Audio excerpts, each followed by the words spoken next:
WhatsApp. It says, what is the meaning of the verse, Islam is the only religion in the sight of Allah?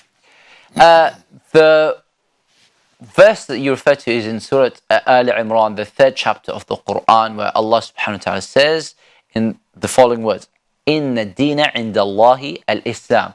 The only deen with God is Islam. Now what's interesting, that when we translate the verse saying the only deen or the only religion or the only way of life acceptable with God is Islam. First and foremost, I mean, how are we doing for time? Just so I'm... we have about 3 minutes. Yes. So the word acceptable is understood. It's in ellipsis, as we say in English. That means in squared brackets. The only religion with God, acceptable to God, is Islam. Now, the second point I want to note about this verse in terms of its tafsir is the fact that all the words in this verse and in most verses we will translate into English itself, except for the word Islam, which we don't translate, but we transliterate. That's, we'll spell it out I-S-L-A-M, as a proper noun, to say the only religion with Islam is only religion acceptable to Allah is Islam. And we therefore make Islam as almost like an identity sometimes. In reality, Islam is being used as a masdar. Masdar means as a proper, as a verbal noun. It's an action.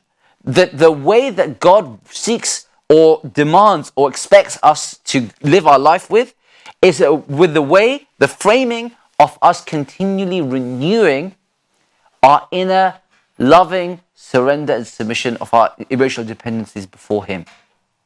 He expects from us to renew our sense of loving servitude, of emotional dependence on Him and not on His creation, therefore. Our liberation of the human spirit through depending on Him and not in any absolute sense on His creation. That is through worshipping Him, through petitioning Him for His help, and through doing the things which He's instructed us to do in terms of having a flourishing, good, upright life. Now that is Islam. Islam with a small I. That means the action of doing Islam itself, not just merely adopting the identity of having Islam as your religion, something that you can put on the census forms, etc., etc. It's an actual reality. And so I remember reading this line when I was a teenager, actually, and it rings very true till today, obviously. It says, Islam is not a state of being, it's a state of becoming. State of being, meaning I have Islam, I am Muslim, versus a state of becoming. Oh, I'm trying to always renew my fidelity to that claim that I'm a Muslim. I'm a surrenderer of my inner self before God. And that's why you find the Prophet Ibrahim a.s., the Khalilullah, the close, intimate friend of Allah. He says, قَالَ رَبَّنَا وَجَعَلْنَا مُسْلِمَيْنِ لَكَ وَمِنْ ذُرِّيَّتِنَا أُمَّةً مُسْلِمَةً لَكَ. Oh Allah, make us, myself and Prophet Ismail a.s. Ibrahim and Ismail are making the dua, make us Muslims. These are prophets of God. We know that Muslims are the best of Muslims, and yet they're always seeking to renew the reality of their Islam.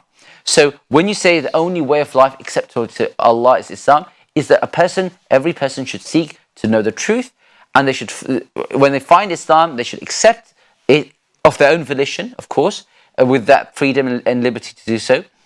And it's not a state of just, being, it's a state of becoming. That what God expects from us, Allah expects from us, is for us to constantly seek to surrender our inner selves before Him and before His majesty, His grandeur, His glory, and His beauty. And Allah knows best.